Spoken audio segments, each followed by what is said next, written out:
राजस्थान में मंत्रिमंडल विस्तार की आहट शुरू हो गई है। मुख्यमंत्री भजनलाल शर्मा ने राज्यपाल कलराज मिश्र से मुलाकात की है और सीएम राज्यपाल की मुलाकात के कई मायने निकाले जा रहे हैं। मुलाकात को मंत्रिमंडल विस्तार से जोड़कर देखा जा रहा है। हालांकि राजभवन ने बताया है शिष्टाचार मुलाकात। तो सीएम भजनलाल शर्मा कुछ देर पहले राजभवन पहुंचे और राजस्थान के राज्यपाल कलराज मिश्र से उन्होंने मुलाकात की, लेकिन उनकी इस मुलाकात के कई मायने निकाले जा रहे हैं। तो मंत्रिमंडल विस्तार को इस मुलाकात से जोड़कर देखा जा रहा है। राजस्थान में अब भी मंत्री पद खाली हैं जिनके लिए मंत्रिमंडल विस्तार किया जाएगा और इस मुलाकात के कई मायने इसलिए भी निकाले जा रहे हैं क्योंकि लोकसभा चुनाव नजदीक है और विधानसभा चुनाव के बाद मंत्रिपरिषद का विस्तार कर दिया गया था, लेकिन लोकसभा से पहले भी चर्चाएं हैं कि मंत्रिमंडल का पूरा विस्तार हो सकता है।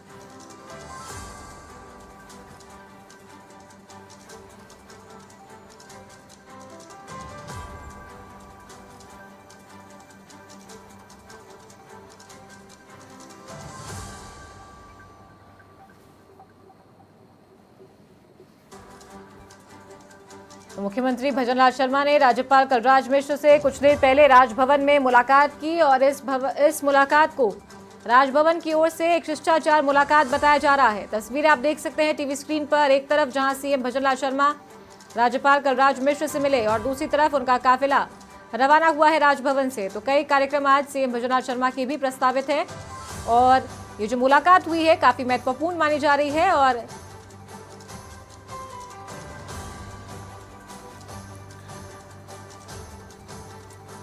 इस खबर पर ज्यादा जानकारी के साथ सहयोगी मनोज शर्मा से बातचीत करते हैं। मनोज, कई मायने इस मुलाकात के निकाले जा रहे हैं। राजभवन ने कहा है कि शिष्टाचार मुलाकात है, क्या कुछ कहना है आपका?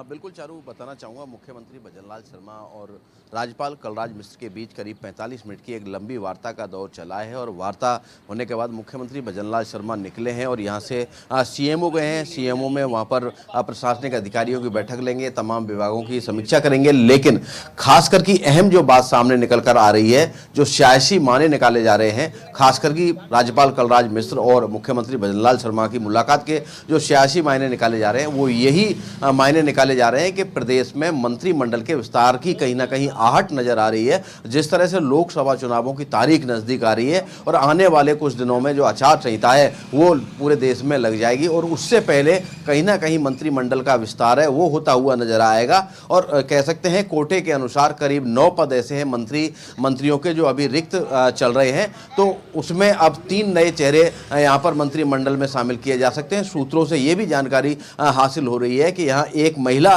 को भी तरजीही मंत्रिमंडल में दी जाएगी। तो पूरा जो सियासी मायने लगाए जा रहे हैं, खासकर की राजनीतिक गलियारों में जो चर्चा चल रही है वो यही है कि यहाँ पर जो भजनलाल सरकार है उसके मंत्रिमंडल का विस्तार होता हुआ नजर आएगा। और चारू, यदि पूरी वस्तु स्थिति को यदि हम समझा जाए तो यहाँ पर जिस तरह से चुनाव कैंपेन भाजपा द्वारा किया जा रहा है, जिस तरह से प्रचार प्रसार जो किया जा रहा है, उसमें पूरी तरह से व्यस्तता यहाँ भाजपा की नजर आ रही है और हर वर्ग को साध कर यहाँ पर प्रचार प्रसार किया जा रहा है, खास करके लोकसभा का। और विभिन्न जो संगठन है उनको जो जिम्मेदारी दी गई है, चाहे युवा मोर्चा हो, चाहे महिला मोर्चा हो, चाहे किसान मोर्चा हो, चाहे अन्य कोई भी प्रकोष्ठ हो, सबको यहाँ पर जिम्मेदारी दी गई है और वो मतदाता तक पहुंचने की जिम्मेदारी दी गई है। अब यहाँ जो जिस तरह से मुलाकात मुख्यमंत्री भजनलाल शर्मा और राज्यपाल कलराज मिश्र की हुई है वो यही बात को कहीं ना कहीं इशारा करती है कि मंत्रिमंडल का विस्तार होना तय है, क्योंकि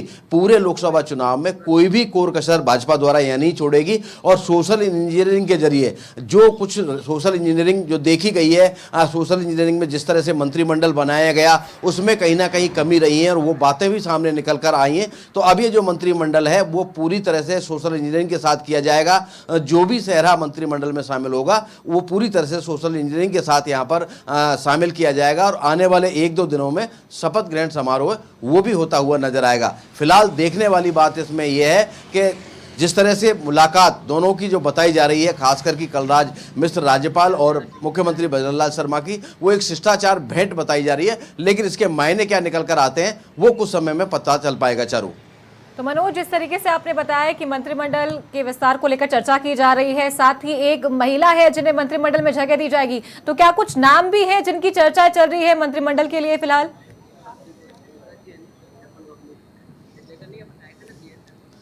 बिल्कुल चारू, कह सकते हैं भाजपा में जो भी होता है अचानक होता है जी। नाम जो सामने आ रहे हैं, हो सकता है कि वो नाम मंत्रिमंडल में शामिल ना किए जाएं। जिस तरह से आप यदि देखें विधानसभा चुनाव में आपने पूरी अच्छी तरह से देखा है कि जो भी हुआ है अचानक हुआ है। जिस तरह से भाजपा में पहले परंपरा चली आ रही थी कि जब भी शपथ ग्रहण समारोह होता था तो भाजपा कार्यालय से जिसको तिलक लगाकर भेजा जाता था तो ये माना जाता था कि ये मंत्रिमंडल में शामिल होगा, लेकिन इस बार ऐसा नहीं हुआ। तो जो भी होगा अचानक होगा, जो भी होगा चौंकाने वाला होगा। तो जो जिन नामों पर कयास लगाए जा रहे हैं, बाबा बालकनाथ के नाम पर कयास लगाए जा रहे हैं, तमाम और भी नाम है उन पर भी कयास लगाए जा रहे हैं, लेकिन ये भाजपा की रणनीति है कि जो भी होगा अचानक होगा। और जिस तरह से शपथ ग्रहण समारोह में, जब यहाँ पर शपथ ग्रहण समारोह राजभवन में हुआ था, तभी स्पष्ट नहीं था कि आखिर वो चेहरे कौन है जो मंत्री बनने जा रहे हैं। यहाँ पर जिस तरह शपथ ग्रहण समारोह हुआ, एक एक करके मुख्यमंत्री भजनलाल शर्मा ने सभी का नाम पुकारा। एक नंबर का नाम पुकारा तो ये कयास लगाए जा रहे थे कि दूसरे नंबर पर कौन होगा, फिर तीसरे नंबर पर कौन होगा। तो जिस तरह से पूरी लिस्ट सामने आई थी वो अचानक ही राजभवन में सामने आई थी। और यहाँ भी यही देखने को मिलेगा पूरी सोशल इंजीनियरिंग के साथ, जब दूसरा शपथ ग्रहण समारोह का आयोजन होगा तो उसमें जितने भी मंत्री हैं वो सब चौंकाने वाले होंगे। सबके बिल्कुल ये कह नहीं सकते कि आखिरकार किस व्यक्ति को मंत्री बनाया जा रहा है। जो भी नाम होगा चौंकाने वाला होगा।